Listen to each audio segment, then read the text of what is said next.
Страхотен път.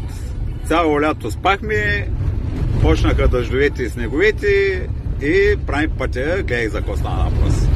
Гледай ги от 21 век. Виж ги. Специалистите, голяма работа. Браво! Браво, браво!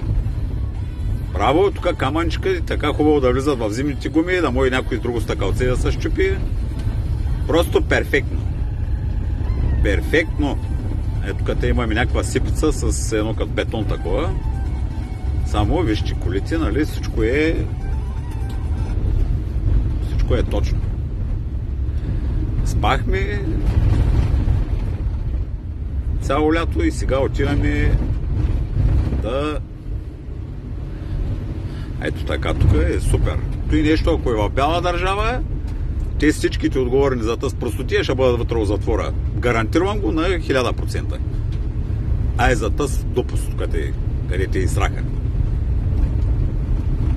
Е, какъв път. Наслано, така, супер. Нали, тук да... Можете и готино да си разбиеш колата, и някой стъкалце да се щупи. Въобще всичко е точно. Ето тук как отрязаха тези дървета, на една буря всички ще бъдат долу. Ето, специалистите тук как са се справили, ей. Ето ги. Тук багерчета, фъркаме, дъжвали, няма проблеми. Всичко е точно. Стъкло.